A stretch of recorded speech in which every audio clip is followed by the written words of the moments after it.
خب قضیه از این قراره. ما یک توربین داریوس سه‌پره داریم که میخوایم جریان در اطرافش رو شبیه سازی کنیم. قدم اول اینه که شرایط شبیه سازی و نوع ایرفویل که میخوایم برای توربین استفاده کنیم رو مشخص کنیم. برای اینکه این آموزش یک مرجعی برای مقایسه داده‌هاش داشته باشه، از یک مقاله معتبر استفاده میکنیم. هدفمون اینه که جریان رو در اطراف پره بررسی کنیم و توان خروجیش رو محاسبه کنیم.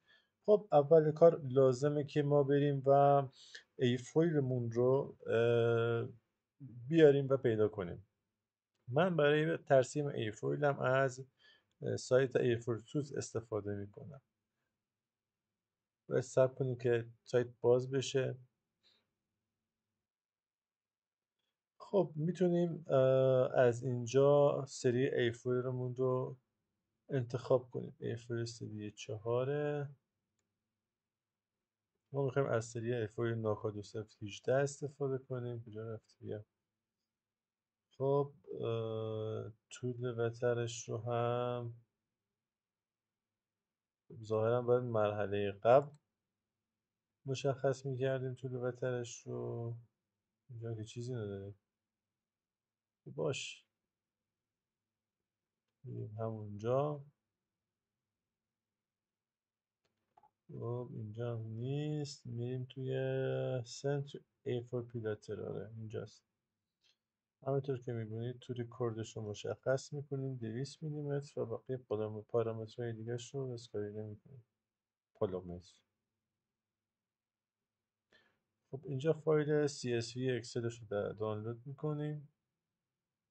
من این یک فایل رو روی صفحه دسکتاپ هم ایجاد کردم که با نام نیو فولدر هم ذخیرش کردم و با همین اسم ذخیرش میکنیم. خب برای اینکه بتونیم این فایل رو و این هندسه رو وارد محیط کتیا کنیم که طراحی اول هندسه رو داشته باشیم، باید به محل نصب نرم افزار کتیا بریم و توی پوشه فولدر کد، فولدر کاماند، دنبال فایل اکسل به این اسم باشیم gst.spline left from excel.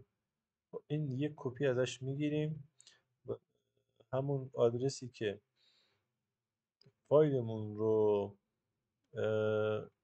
ذخیره کردیم اینجاست. فایلمون رو ذخیره کردیم انتقال میدیم. همونطوری که میبینید با باز شدن این فایل یه سری داده به ما میده. داده هایی هست که خود سایت برای ما ترسیم کرده. ما این داده ها رو کپی میگیریم. خب و بعد فایل کپی شده از داخل آدرس کتیا رو باز میکنیم. همونطور که میبینید اینجا چند قسمت داره که ما به اینها نیاز نداریم. خب دیلیت زدم. این کپیش کنسل شده. دوباره کپی میکنیم. خب این رو اینجا شیفت دان میزنیم. خب بعد این رو حذف میکنیم که بیاد بالا و بچسبه. اینجا هم باید همه صفر بذاریم تا یه هندسه دو بعدی داشته باشیم. خب فکر میکردم راحت‌تر بود دوباره رسمشو میکنم. خب این از فایلمون. حالا برای اینکه بتونیم از خاصیت ماکروش استفاده کنیم، اینجا به من یه هشدار داده. اینو فعال میکنم. میرم داخل کتیان میشم. محیط شیپ رو و شیپ دیزاین، جنت شیپ دیزاین رو باز میکنیم. اوکی رو میزنم. خب حالا منتظریم باز بشه. خب حالا وارد محیط اکسل هم میشم و از تب هلپ، نه تب ویو، تب ویو بود، وارد ماکرو میشیم و بعد ویو ماکرو رو میزنیم. از اینجا گزینه آخر رو انتخاب کنیم چی نوشته. حالا ران رو میزنیم و اینجا گزینه 2 رو وارد میکنیم که برای ترسیم خطوط است. صبر کنید نوازا کارش انجام میده. حالا اگه وارد محیط کتیا بشیم میبینیم که داده همون به اینجا انتخاب پیدا کردن. خب حالا صفحه ایکس ایگریمون رو انتخاب میکنیم و یه دونه پراجکت اینجا ازش میگیریم و بعد پراجکتمون رو ایزوله میکنیم. با ایزوله کردنش میتونیم دیگه داده هایی که به ما داده رو میدیم داده ها رو اینجا، به خاطر اینکه این فایل چیز ما اینجاست. خب اسکچ ما باید اسکچ رو وارد پارت کنیم و دیگه میشه این رو حذف کرد. همونطور که میبینید دیگه حذف نشد. خب فقط یه نکته وجود داره، اینم اینه که این پایین این انتها رو باید بست چون خودش بازه. خب و این سه تا نقطه رو انتخاب. خب حالا ما باید بیاییم و این انتهای هندسه‌مون رو هم ببندیم که طرح ما کامل بشه.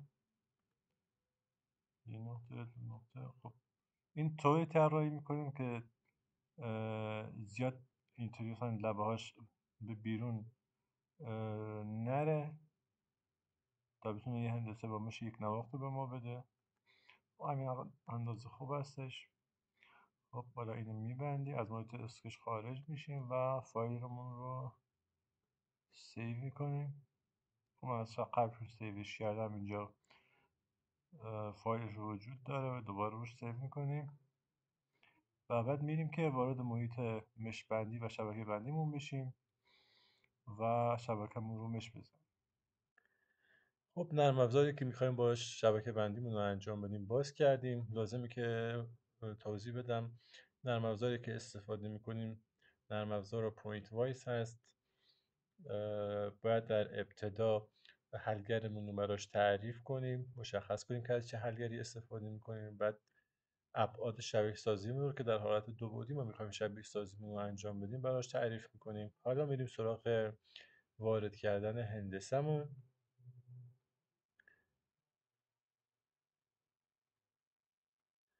خب میریم که هندسه‌مون رو وارد کنیم. از منوی فایل گزینه ایمپورت دیتابیس رو وارد میکنیم. اینجا واحدمون رو روی متر قرار میدیم و اوکی رو میزنیم.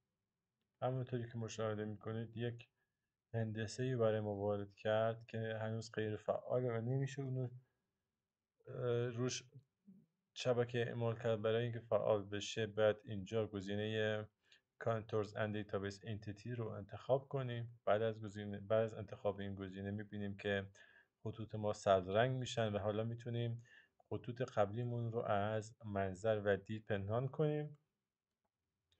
در مرحله قبل ما باید می اومدیم و مرکز سطح شکلمون رو می آوردیم روی مرکز 0 و 0 قرار می دادیم، اما چون یادمون رفت میایم اینجا این کار رو انجام میدیم. خب برای این کار میایم و برای اینکه به صورت دقیق این کار انجام بشه با استفاده از کنترل کیو یک برشی رو در نوک ایرفویل ایجاد میکنیم. یه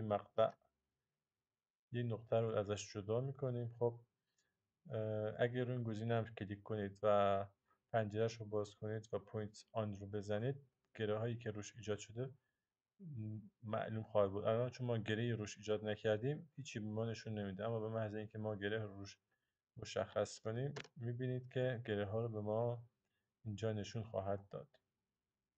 خب برای لبه انتهایش هم همین کار رو انجام میدیم. 10 تا گره رو من انتخاب میکنم، 10 تا که یکیشون وسط میفته. خب دوباره اینجا رو هم اسپلیت میکنم با مختصات 0 و 0 و 0. نشد. خب حالا باید خودمون بیایم دستی این کار رو انجام بدیم. تعداد گره های روی این لبه رو 3 تا انتخاب میکنم. خب بعد روی گزینه فعالسازی نمایش نقطه ها کلیک میکنم. حالا کنترل کی رو میزنم و این گره‌ای که وسط قرار داره رو انتخاب میکنم. خب حالا دیگه میتونیم الان گره های دیگری که به دردمون نمیخوره رو از نمایش در بیاریم. خب حالا یه خط به لبه‌ای که درش برش ایجاد کردیم. من این تیکم لازم توضیح بگم که اگه این تیکو بر ندارید، خب اگه شما تو کارتون اشتباه کرده باشید و بخواید این دو لبه رو به هم دیگه وصل کنید، این در ظاهر وصل میشه، ولی اگه تعداد نقطه ها رو روی این دوتا لبه تغییر بدین به صورت غیر یک نواخت تغییر میکنه. پس واجبه که حتما این کیپ بریک پوینت رو حتما غیر فعالش کنید و این گزینه رو بذارید باشه. این گزینه به درد میخوره، بذارید باشه.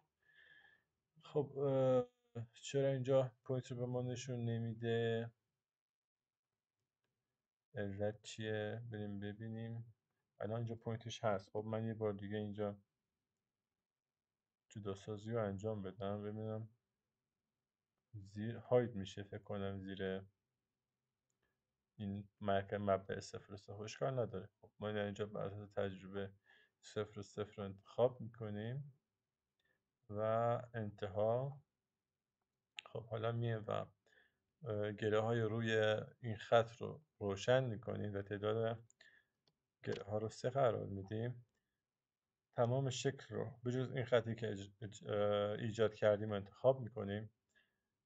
خب وارد منوی ادیت میشیم، ترانسفورم ترنسلیت انتخاب میکنیم، مبدأ انتقالمون رو روی نقطه وسطی قرار میدیم و جایی که میخوایم شکل ما بهش منتقل بشه رو مبدأ 0 و 0 قرار میدیم. همونطور که میبینید شکل ما به جلو انتقال پیدا کرد. خب اینجا مبدأ 0 و 0 ماست و اینجا مبدأ 0 و 0 ما نیست. خب حالا لازم هست که این شکل به اندازه‌ای که داخل مقاله برای ما تعیین کرده به بالا انتقال بدیم، یعنی به میزانی که برای شعاع رتور توی مقاله مشخص کرده ما باید پره رو از مبدأ فاصله بدیم. برای این کار باز به منوی ادیت میریم، ترانسفورم رو انتخاب میکنیم و دوباره ترنسلیت رو میزنیم. این بار مبدأ رو من اینجا تایپ میکنم. مبدأ ما باید 0 و 0 باشه و راستایی که میخوام انتقال بدیم 0 و 14 این 14 شعاع رتور ماست که قرار شبیه سازی بشه. همونطور که دیدید انتقال پیدا کردش فاصله 14. خب حالا وقتشه که ما بیایم و شبکه بندی رو شروع کنیم. برای اینکه شبکه بندی ما یک شبکه قابل اعتماد داشته باشه لازمه که حتما استقلال از شبکه گرفته بشه. من چون قبلا استقلال از شبکه این پروژه رو گرفتم میدونم که باید هر طرف هر ساید این پره باید حداقل 600 گره داشته باشه. خب من اومدم و اینجا رو هر دو طرفش رو انتخاب میکنم و تعداد گره های 600 رو براش انتخاب میکنم. لازم به ذکر چون ما اومدیم این لبه عقب رو جدا کردیم، خب دیگه 600 گره براش اعمال نمیشه. باید خودمون دستی بیایم و این تعداد گره های این نقطه رو خودمون انتخاب کنیم. من اینجا 5 گره میزنم، به نظرم کافی باشه. خب میریم و وارد منوی کرییت میشیم، اکسترود نورمال، برای اینکه میخوایم شرایط لایه های مرزی رو بر روش ایجاد کنیم. خب با توجه به اینکه ما میخوایم از مدل SSTK اومگا استفاده کنیم بایستی فاصله اولین سلول از دیوار به حدی باشه که ماکسیمم وای پلاس ما نزدیک به 1 باشه. خب من این رو محاسبه کردم و چیزی حدود 3.5 در 10 به توان -5 شده و نرخ رشد لایه مرزی هم 1 و 2 برای ما خوب و کافی هستش. خب من جهت زدن مش رو تغییر میدم و شیوه زدن مش رو روی شیوه آلجبرایک میذارم. برمیگردیم به تب ران و از نرم افزار میخوایم که برای ما 13 یا 14 تا لایه رو ایجاد کنه. همینطور که میبینید 13 تا لایه برای ما کافی بود و تقریبا بهش به یک مش مربعی و با اسپکت ریشیو 1 رسیده. البته لازم بگم که نسبت این شبکه با شبکه غیر سازمان یافته اطرافش میتونه تا بین 1.2 تا 2 متغیر باشه. حالا جلوتر بهتون نشون میدم منظور از این نسبت مساحت چی هستش. خب ما این اوکی میکنیم. این لبه عقبی همونطور که میبینید از کیفیت مناسبی برخوردار نیست. با ایجاد ترفندهایی میشه اینجا رو اصلاح کرد. یکی از این ترفندها اینه که ما این لایه آخر رو برش بزنیم در دو طرف به صورت مساوی. خب اینجا 12 تا گره، اینجا هم 12 تا گره میایم و با استفاده از این ابزاری که اینجا قرار داره به اسم تاگل اسپیسینگ اون رو انتخاب میکنیم. با کنترل C فاصله این لبه تا این نقطه رو کپی میکنیم و با کنترل شیفت C فاصله رو پیست میکنیم. اینجا هم تکرار میکنیم. خب کنترل C یه بار و دوباره کنترل شیفت C، کنترل C و دوباره کنترل شیفت C. خب این کار باعث میشه که فاصله این لبه تا این نقطه ثابت بمونه. با توجه به اینکه ما این تعداد گره های اینجا رو میخوایم تغییر بدیم، اگه این کار رو نکنیم این فاصله به هم میریزه و شبکمون خراب میشه. حالا میریم و با هم دیگه تعداد گره های روی این خط رو تغییر میدیم. مثلا من 15 تا میذارم. خب همونطور که دیدید گره های این ناحیه تغییر نکرد، اما این ناحیه به سمت عقب حرکت کرد. خب همون 15 تا کافیه به نظرم. 14 تا یه دونه کم کنیم. خب 14 تا خوب، همون 14 تا میذاریم. نوبت به این ناحیه میرسه. باید این ناحیه رو هم اصلاح کنیم. خب من 6 تا رو انتخاب میکنم. کم 7 تا. خب 7 تا مناسبه.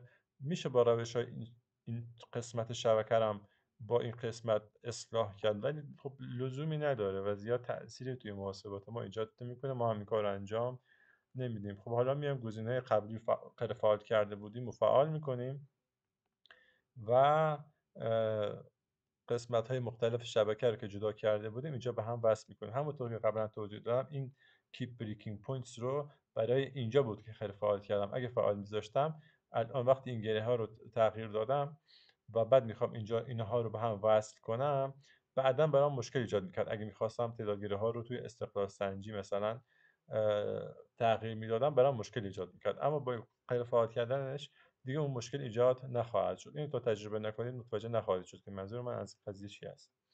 خب اینا رو به هم متصل میکنم. شبکمون یک دست بشه. خیلی خوب. حالا همونطور که میبینین شبکه روی ایرفویل ما شامل 14 تا لایه مرزی میشه که برای یه پروژه ما کافی هست. برای اینکه طول ویدیو زیاد نشه من ویدیو رو استاپ میکنم و بعد از اینکه ناحیه روتیتینگ زون رو ترسیم کردم به شما اون رو نشون خواهم داد. البته قبلش میتونیم این کار رو بکنیم و بیایم از این ایفویلمون که میخوایم تبدیلش کنیم به یک روتور یک کنترل سی کپی بگیریم و با کنترل وی اونو پیست کنیم و روی گزینه روتیت کلیک کنیم. مبدأ نحوه چرخشش رو روی نقطه و راستا قرار بدیم. محور دورانمون رو زد انتخاب کنیم چون قرار تو راسته زد به چرخه و مبدأمون مرکز مختصاتی و زاویه دورانمون رو چون 0.8 120 درجه قرار میدیم. همونطور که میبینید پره به اینجا منتقل شد. یه بار دیگه این عمل رو تکرار میکنیم و این بار زاویه رو منفی 120 درجه یا 240 درجه قرار میدیم.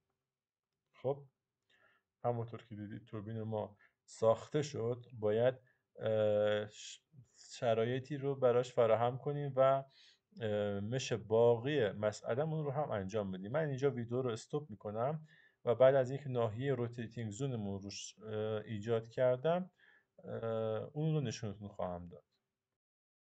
خب من تا اینجا اومدم و ناحیه روتور رو ترسیم کردم. شاید از خودتون بپرسین که این خطوطی که ترسیم کردم چی هستش. خب خطوطی که به صورت دایره هست که تقریبا مشخصه که ناحیه روتیتینگ زون رو تشکیل خواهد داد. اما این خطوطی که به نقاطی که روی روتیتینگ زون وصل شده و به نوک ایفول متصل شده چی هستن؟ نرم افزار پوینت وایز لازم هست که با یک سری خطوط هندسه ها رو به هم وصل کنیم. برای این کار من اومدم از گزینه پوینت خط استفاده کردم. باید توجه داشته باشین این خط رو که تعریف میکنید خودش به صورت اتومات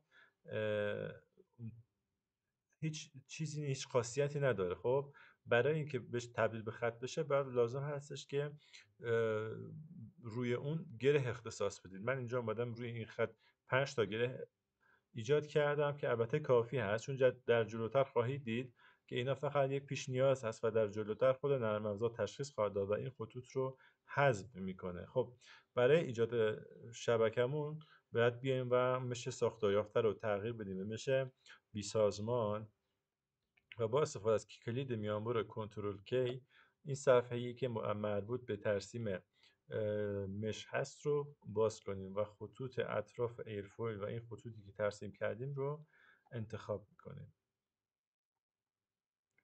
من اپلای رو بزنم. باید یکم طول میکشه تا این ترسیم بشه. خب بقیه روال هم به همین صورت خواهد بود. من این روال رو انجام میدم، بعد از اینکه انجام دادم ادامهش رو بهتون نشون. خب همونطور که دارین میبینین من مش‌ها رو ایجاد کردم، اما هر ناحیه به صورت جدا جدا مشت خورده. برای اینکه این ناحیه ها به هم متصل بشن و این نواحی که دچار پرش مشت شده اصلاح بشه، میایم و نقاط ناحیه های مختلف رو سلکت میکنیم یا انتخاب میکنیم، با استفاده از کنترل جی اونا رو به هم وصل میکنیم. خب بعد وارد تب گرید میشیم و گزینه سالو رو انتخاب میکنیم. از منوی باز شده تب اتریبیوت رو انتخاب میکنیم. نوع شبکمون رو در اینجا انتخاب میکنیم که من ادوانسینگ فرانت رو انتخاب میکنم و بعد اینیشیالایز رو میزنیم. خب همونطور که میبینید مشمون زده شد. من یه زوم بکنم تا کیفیت مش رو مشاهده بفرمایید. ببینید که مش ما در اطراف ایرفویل خیلی از کیفیت خوبی برخورداره و میشه داده های قابل اعتمادی رو ازش به دست آورد. خب من باید دامنه بیرونی رو هم که بهش دامنه ایستا میگن اون رو هم طراحی کنم. بعد از اینکه اون طراحی شد میام و خروجی رو بهتون نشون میدم. خب همونطوری که میبینید دامنه ما ایجاد شد و حالا باید بدونید که این دامنه ای که ایجاد شده به صورت از من درآوردی نیست و همه این پارامترها استقلال از شبکهشون گرفته شده. در واقع این ابعادی که الان اینجا میبینید قبلا استقلال از شبکهش گرفته شده و به یک معیار قابل اعتماد رسیدیم ما. حالا میخوام یکم شبکه رو بهتون نشون بدم و از نزدیک کیفیت شبکه رو ببینید. اینجا من اومدم از تقریبا 6 تا ناحیه جدا جدا استفاده کردم. در واقع این یک جور خلاقیت میتونه باشه، به خاطر اینکه هم کیفیت مش نزدیک به روتور رو حفظ میکنه و هم از تعداد شبکه ناحیه ثابت کم میکنه. در کل بخوام تعداد شبکه رو بهتون نشون بدم با انتخاب سل کانت، همونطور که میبینیم تمام سلول های ما 339549 عدده. خب حالا ما باید از این شبکه‌مون خروجی بگیریم و خروجیش رو وارد نرم افزار فلانت کنیم. از منو فایل، البته قبلش باید دامنه هاتون رو انتخاب کنید با گزینه این تب. از منوی فایل گزینه اکسپورت و CAE رو انتخاب میکنید. حتما توجه داشته باشید که این پایین مدلی که انتخاب کردین روی اسیس فولدرنت و در حالت دو بعدی قرار داشته باشه. CAE رو میزنیم. خب من قبلا سیو کردم، اجازه سیو میکنم رو همین. خب سیو یس. خب الان دیگه شبکه ما آماده است و می‌بینیم که وارد نرم افزار فلانتش کنیم.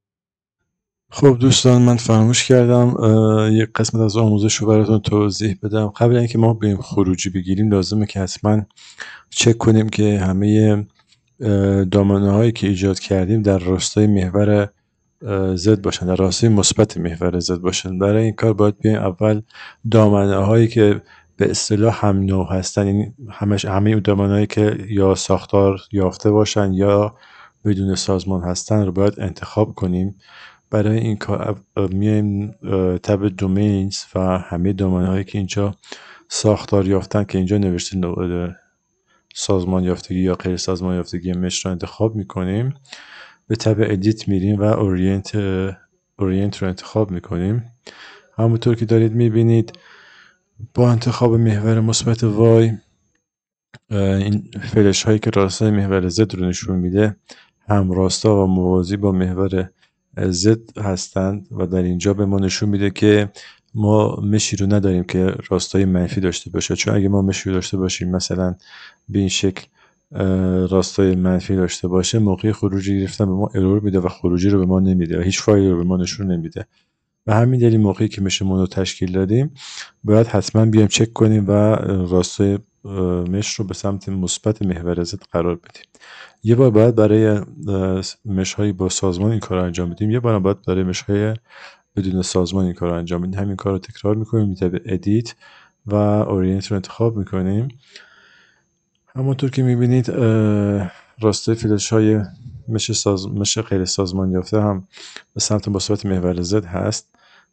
نکته بعدی که ما یادمون رفت بررسی کنیم این هست که در ابتدای کار باید حتما نوع حلگرمون رو انتخاب کنیم که ما چون حلگرمون انسیس فلورنت هست نوع حلگر رو انسیس فلورنت انتخاب کردیم و موضوع بعد این که ابعادی که میخوایم شبیه سازی در انجام بشه رو معین کنیم. چون شبیه سازی ما دو بعدی است، ما اینجا روی دو بعدی انتخاب کردیم و این پایین میبینید که مشخصاتی که انتخاب کردیم این پایین نمایش داده میشه.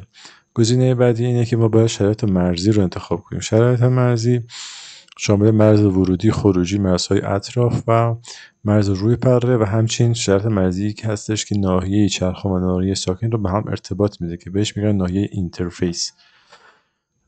برای ناحیه مرز ورودی که سمت چپ از سمت چپ جریان وارد میشه، از سمت راست خارج میشه، اینجا مرز ورودی رو داریم که به صورت سرعت مرز ورودی تعریف میشه و در سمت راست هم مرز خروجی که به صورت پرشر تعریف میشه.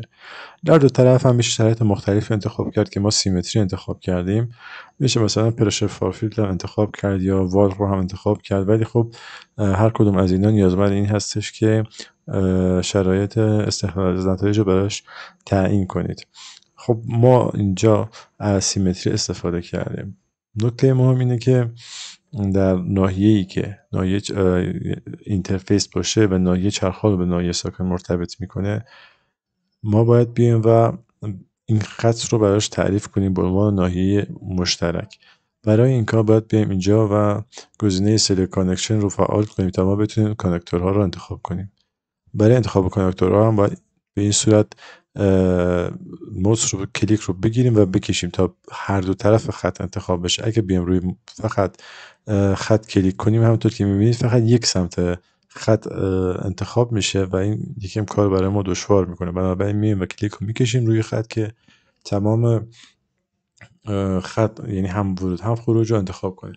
در ادامه با گرفتن کلید کنترل میتونیم سایر خطها و دامنه رو انتخاب کنیم و در نهایت بیایم و با کلیک کردن بر روی شرط مرزی که در اینجا تعریف کردیم از قبل به عنوان اینترفیس، اون رو به شرط مرزی اینترفیس اضافه کنیم. از این به بعد نرم افزار این خط رو به عنوان شرط مرزی اینترفیس میپذیره. همینطور که میبینیم ما اینجا شرط مرزی رو هم اینترفیس قرار دادیم. در مرحله بعد میتونیم حالا دیگه میشه سلکت کانکشن دیگه اینجا خاموش کردیم، به درد ما نمیخوره. همونطور که میبینید دیگه خطوط قابل انتقال نیستن و در اینجا همون اینترفیس ما ثابت مونده که 16 تا کانکتور برای ما انتخاب کرده، 8 تا داخل 8 تا بیرون. در مرحله بعد هم که خطوط روی پره هست به عنوان وال انتخاب شده و تعریف شده، هر پره به صورت چهارگانه و با زاویه 120 درجه تعریف شده، با اون شرایط مرزی وال براشون ست کردیم. حالا در مرحله بعد میریم سراغ شرط مرزی حجمی. شرط مرزی حجمی مشخص می‌کنه که دامنه سیال چه ناحیه‌هایی ازش با چه شرایطی تعریف میشه. همونطور که میدونید چون در توربین با یک ناحیه چرخان داریم و یک ناحیه ثابت داریم، بنابراین در اینجا ما از دو تا ناحیه یا حجم مجزا استفاده کردیم، به عنوان داینامیک که با دی نشون بدیم و به عنوان استاتیک که با اس نشون بدیم. برای انتخاب کردنشون کافیه که ماوس کلیک رو فشار بدیم و اونو بکشیم. همونطور می‌بینید انتخاب شده. اگه ما این رو اینجا کلیک کنیم اینجا اضافه میشه یا حذف میشه. در مرحله بعد میشه با کلیک کردن روی اون دامنه‌ای که باقی مونده و انتخاب این گزینه در اینجا و انتخاب از سلکشن تمام دامنه بدون که بخوایم دستی اون رو انتخاب کنیم، خودش اتوماتیک نرم افزار شناسایی می‌کنه. خب در ابتدا که این دامنه در بالا قرار داره و برای اینکه ما بخوایم سلکتشون کنیم باید کلیکی که اینجا می‌کنیم روی ناحیه آن اسپسیفیکیشن باشه. بعد دوباره اینجا اد سلکشن رو که بزنیم دوباره دامنه ها انتخاب میشن و به ناحیه استاتیک تعریفش می‌کنیم. لازمه که نوع دامنمون هم از نوع فلوید باشه، چون بالاخره ما سیال هست، سیالمون هم هوا هست، میخوایم از هوا استفاده کنیم. خب حالا میریم و ادامه شبیه سازی رو با هم میبینیم. نرم افزار ورکبنچمون رو باز کردیم. از تب سمت چپ گزینه فلوئنت رو باز میکنیم. از قسمت مش کلیک راست میکنیم، ایمپورت مش، فایل، بروز، و بعد روتور داریوس رو که خروجی شبکه‌مون هست رو انتخاب میکنیم. شبکه که وارد شد روی قسمت ستاپ دابل کلیک میکنیم و تنظیمات مربوط به راه اندازیش رو براش تعیین میکنیم. گزینه دابل پرسیژن، تعداد هسته‌ها من 4 تا انتخاب میکنم. منتظر میمونیم تا صفحه فلوئنت باز بشه. یکم زمان بر هست. خب همونطور که مشاهده میکنید مش ما باز شد. ابتدا لازمه که ما یه چک بزنیم. خب همونطور که میبینید اینجا یک خطای هشدار اینترفیس به ما میده. باید بریم و اینترفیس هامون رو براش تعریف کنیم تا نرم افزار بفهمه چه ناحیه‌ای ثابته و چه ناحیه‌ای چرخش داره. وارد مش اینترفیس از تب سمت چپ میشیم و با دو بار کلیک کردن بازش میکنیم. تو قسمت اینترفیس کلیک میکنیم، هر دو گزینه اینترفیس 0 و 1 باز انتخاب میشه و فقط لازمه که روی کرییت بزنیم. خب همونطور که میبینید اینجا یه اقداماتی برای ما انجام داد. حالا اگه چک مش رو بزنیم میبینید که دیگه خطا رو به ما نشون نمیده و در واقع این ناحیه چرخان رو از ناحیه ثابت برای ما جدا کرده. خب حالا ریپورت کوالیتی هم که بزنیم، همونطور که میبینید از کوالیتی نسبتا خوبی برخورداره و با توجه به اینکه هندسه پیچیده‌ای هست. حالا به سراغ باید تنظیمات فلوئنت بریم. با توجه به روشی که ما در ایجاد دوران در روتورمون انتخاب کردیم که روش اسلایدینگ مش هست، ضروریه که تنظیمات رو در قسمت نوع رژیم جریان روی رژیم گذار یا ترانزینت قرار بدیم. در تب سلزون کاندیشن گزینه دی به معنای داینامیک رو انتخاب میکنیم که برای روتورمون ما در نرم افزار شرایط مرزی، اونجایی که شرایط مرزی رو انتخاب کردیم، اینطوری بگم، اونجایی که شرایط مرزی رو برای نرم افزار انتخاب میکردیم اومدیم و برای ناحیه چرخانمون اسم دی رو انتخاب کردیم. خب حالا همین دی به معنای ناحیه دوار هستش. خب با دابل کلیک کردن بر روی اون صفحه برای ما باز میشه. گزینه مش موشن رو انتخاب میکنیم و سرعت دورانیمون رو روی 7.5 رادیان بر ثانیه قرار میدیم. لازم به ذکر که این اعدادی که انتخاب میشه با توجه به مقاله هست و اعداد از من درآوردی نیست. خب اپلای رو میزنیم، تب رو میبندیم، وارد تب بعدی میشیم. گزینه اینلت ولوسیتی رو باز میکنیم. یکم طول میکشه تا باز بشه. خب اینجا با توجه به اینکه سرعت جریان آزاد ما به صورت ثابت و یک نواخت، گزینه کامپوننت و راستای X انتخاب میکنیم. سایر گزینه ها رو تغییر نمیدیم و اپلای رو میزنیم و تب رو میبندیم. در مرحله بعد یه چک میکنیم خروجیمون رو و شرایط حاکم بر اون رو. همونطور که میبینید شرایط مرزی که در خروجی برای ما ترسیم شده شرایط مناسبی هست. اینو دستکاری نمی‌کنیم، فقط تب میبندیم. بعد به سراغ گزینه بعدی که دیوارها هست میریم. همینطور که مشاهده میکنید یک شرط مرزی اضافی در اینجا برای ما قرار گرفته. در واقع شرط مرزی رو ما اشتباه تعریف کردیم یا خطا کردیم و باید این شرط مرزی که در اینجا به صورت وال تعریف شده و مربوط به شرط مرزی بالا و پایین هست باید تغییر بدیم. برای این کار روی بونداری کاندیشن دابل کلیک میکنیم. تبش که باز شد گزینه بیتی رو پیدا میکنیم و همونطوری که اینجا وال خورده باید این رو به سیمتری تغییر بدیم.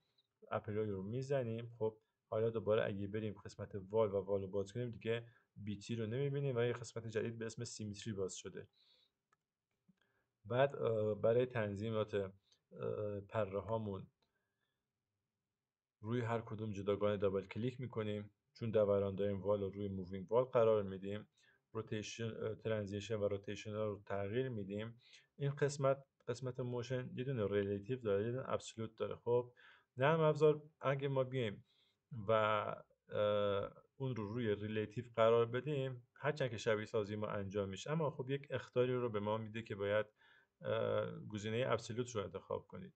ما برای اینکه دیگه این اخطار رو نداشته باشیم میایم و این مووینگ وال رو روی ابسولوت قرار میدیم. برای بلید 2 مووینگ روتیشنال ابسولوت اپلای. خب و برای بلید 3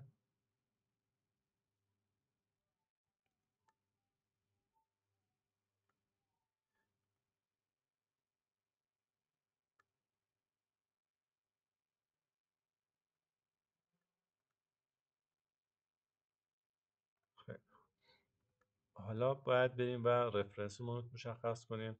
با توجه به اینکه شعاع روتور 4 متر هست، باتریش میشه 8 متر و در شبیه سازی های دو بعدی عمق رو 1 در نظر میگیرن. در نتیجه مساحتی که جارو میشه 8 متر مربع خواهد بود و لنگس ما که همون پارامتر مرجع ما هست، با توجه به خودش روتور بعضیا هم بر حسب شعاع روتور رو داریوس انتخاب میکنن، بستگی به مقاله و پارامترهای مرجع شما داره. و اینجا ما چون مقاله ما 8 انتخاب کرده، ما اون رو روی 8 قرار میدیم و ولوسیتیمون رو روی 6 قرار میدیم. در قسمت روش‌های حل، با توجه به اینکه شبیه سازی ما تراکم ناپذیر هست، با انتخاب گزینه ابسولوت میتونیم این قسمت رو انتخاب کنیم یا اینکه تیکش رو برداریم و خودمون دستی باز کنیم و مومنتوم بیسد رو انتخاب کنیم. در قسمت‌های بعدی ما تنظیمات دستکاری نمی‌کنیم، فقط در قسمت گسترده سازی زمانی اون رو روی سکند اوردر امپلیسیت قرار میدیم. کنترل رو تغییر نمیدیم، اما به قسمت تعریف گزارش همون میریم و 2 تا گزارش مهم داریم. یه دونش برای وای پلاس هست که نمودار وای پلاس رو تعریف میکنه و میزان ماکسیموم وای پلاس رو به ما نشون میده. چون پره های ما در قسمت داینامیک هستن، همین ناحیه دی رو انتخاب میکنیم و یک ریپورت دیگه برای مومنتوم. خب اینجا اگه ما مومنت رو انتخاب کنیم، تنظیماتی که توی رفرنس ولیو انجام دادیم رو دیگه اعمال نمیکنه و خودمون باید توی داده های نهایی به صورت دستی اونا رو وارد کنیم. اما ما در اینجا میایم از مومنت کافیشنت استفاده میکنیم و نرم افزار با استفاده از داده هایی که اینجا توی رفرنس ولیو داده میشه، خودش میاد و ضریب مومنتوم رو برای ما حساب میکنه. ما اسمش هم اینجا تغییر بدیم به اسم CM. خب این هم اوکی میکنیم، کلوز. خب حالا توی قسمت مانیتور و توی قسمت باقی مانده ها ما تعیین میکنیم که نرم افزار تا چه حدی ادامه بده حل رو. ما در اینجا 10 به توان منفی 8 رو انتخاب میکنیم که عموما دیگه حل به صورت کامل انجام میشه و همگرایی خاصی توش، یعنی پیام همگرایی خاصی به ما نخواهد داد نرم افزار، چون این مقدار از همگرایی برای توربین های بادی خیلی کوچیک و پایین هستش. خب توی قسمت اینیشیالاز بهترین حالتش همینه که توی استاندارد و ریلیتیو قرار بدیم. توی قسمت ران کلکیولیشن تعداد گام زمانیمون رو 18000 تا و گام زمانیمون رو از رابطه‌ای که برای توربین های بادی استفاده میشه به دست میاریم. این رابطه برابر 2 ضرب در 100/14 که مقدار عدد پی هست، تقسیم بر سرعت دورانی ما که 7 رادیان بر ثانیه است، تقسیم بر 900. در واقع این 900 تعداد گام زمانی هست که طول میکشه تا توربین یک دور کامل بچرخه. اینا همشون با استفاده از یک سری روابط خاص در داخل مقالات موجود هست استخراج میشه. خب ما میایم پروژه‌مون رو سیو میکنیم اینجا و بعد اون رو میذاریم که حل بشه. البته قبل از اینکه شروع به حل کردن کنه، من این رو یه استاپ بزنم و یه چیزی رو باید قبلش نشونتون بدم. خب چیزی که بعد نشونتون میدادم این بود که من الان چک کیس رو بزنم. خب اینجا میاد به من میگه که بعضی از دیوارهامون که استیشنری هستن روی ریلیتیو چیز شدن، تنظیم شدن. کدوم دیوارها منظورشه؟ خب باید برگردیم قسمت اینترفیس، چون اینترفیس به صورت ذاتی به صورت وال تعریف میشه. همینطور که میبینید اینجا زده جلوش وال، ولی والی که نفوذ پذیره. خب باید اینا رو باز کنیم، خب، و اینا رو روی ابسولوت قرار بدیم. مووینگ وال، ببینید اگه الان ما این رو روی ببینیم جواب میده یا نه. روی ریلیتیو بذاریم، خب ببینیم ارور ما برطرف میشه دیگه، ارور میده یا نمیده. خب اپلای، خب دوباره چک کیس رو میزنیم، میبینیم که دیگه ارور به ما نداد و همین شرایط رو براش میزنیم که باشه. کلکیولیت رو میزنیم و منتظر میشیم تا محاسباتش انجام بشه. من ویدیو رو متوقف میکنم و وقتی که شبیه سازی به اتمام رسید با نتایجش میام و دربارش توضیحات لازم رو خواهم داد. خب بعد از انجام شبیه سازی، همونطور که میبینید این هم نتیجه شبیه سازی ما هست که میدان سرعت رو به ما داره نشون میده با استفاده از گزینه چارت.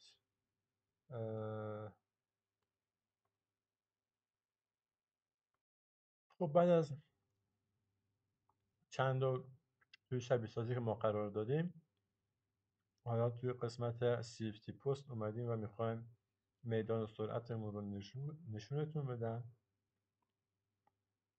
توی قسمت لوکیشن قسمت D و S رو آخر انتخاب میکنیم. مقداری که میخوایم شبیه سازی بشه رو روی سرعت قرار میدیم و کانتورمون رو روی 110 تا قرار میدیم.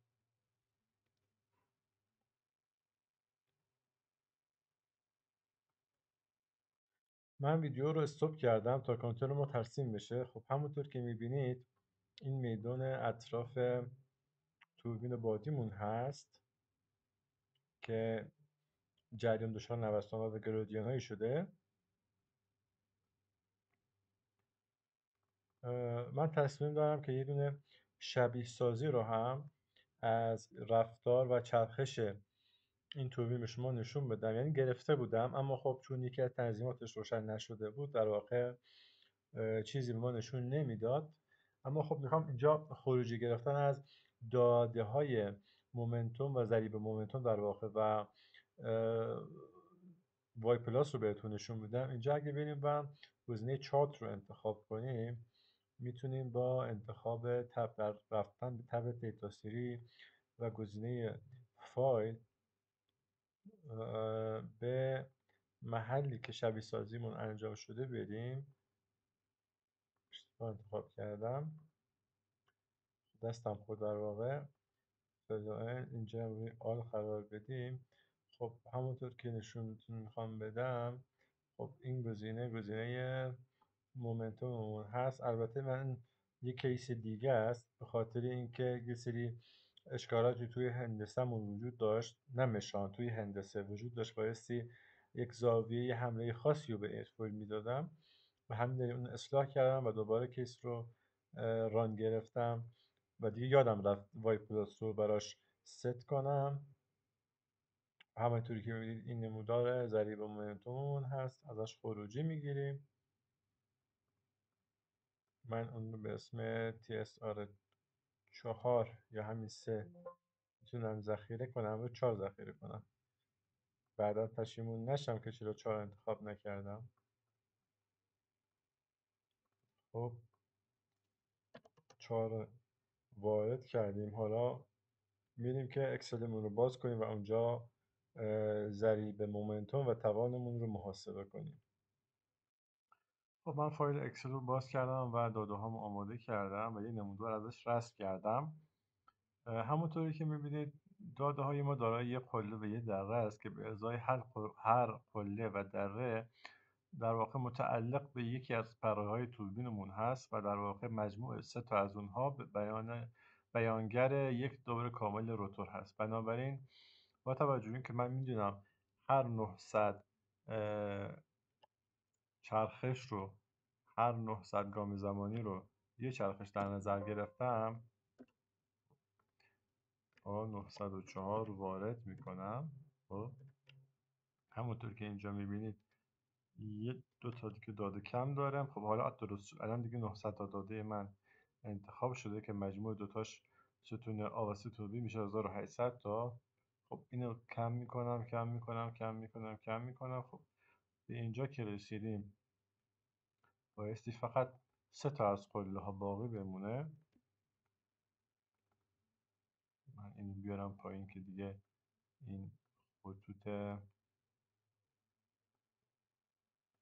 کناری هم حذف بشن، به صورت دقیق بتونیم داده همون رو حذف کنیم. خب حالا من کافیه که یه دونه کم کنم. حالا باید برم و از اون ور، یعنی از 900 داده بعدیم به بعد کم کنم. خب اینجا قسمت خوبی هست. خب و اگه بیام از این متوسط بگیرم، در واقع ضریب مومنتوم من برابر با 70 و تقریبا 3000 میشه که برای تبدیل کردنش به ضریب توان کافیه که داده موجود در جدول C6 هم رو ضرب در مقدار TSR هم کنم. این یک فرمول کلی هست که در داخل مقاله به وفور پیدا میشه. همونطور که میبینید ضریب توان من تقریبا 368 هزارم به دست اومد. کافیه که بریم و این داده رو با داده مقاله مقایسه کنیم. خب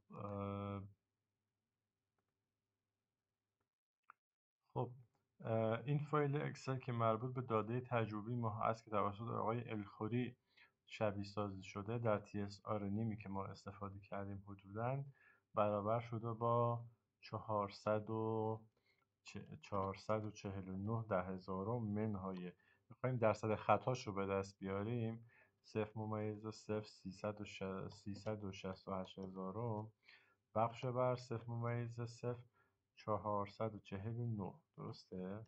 خب این ضرب درصد کنیم تقریبا چیزی حدود 18% داده های ما با کار آزمایشگاهی آقای الخوری تفاوت داره که البته از نظر شبیه سازی قابل قبوله، به خاطر اینکه ما هم شبیه سازیمون در حالت دو بعدی هستش و هم تأثیرات هندسه و شرایطی که وجود داره در شبیه سازی ها این اختلاف رو به وجود میاره.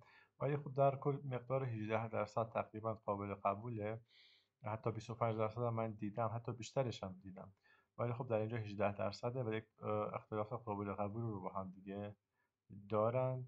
حالا میخوام یه چیزی دیگر رو بهتون نشون بدم و اون اینه که با همدیگه بریم و دوران و چرخش روتور رو که شبیه سازی کردیم رو با همدیگه. خب بچه اینم از شبیه سازی یه دور چرخش روتور و گردابه هایی که از توربین جدا میشه. خب معمولا از همین کانتور سرعت و کانتور ورتیسیته استفاده میکنن. حالا اینجا این کانتور سرعت هست، من در ادامه کانتور ورتیسیتش رو هم نشونتون میدم. همونطوری هم که میبینید بیشترین گردابه از حالتی قرار داره که پره در حالت 90 درجه نسبت به جریان وات قرار میگیره و در کل دیگه همینه دیگه. حالا گفتم اینم نشونتون میدم، شاید دوست داشتید. بریم با هم کانتور ورتیسیتش رو هم ببینیم.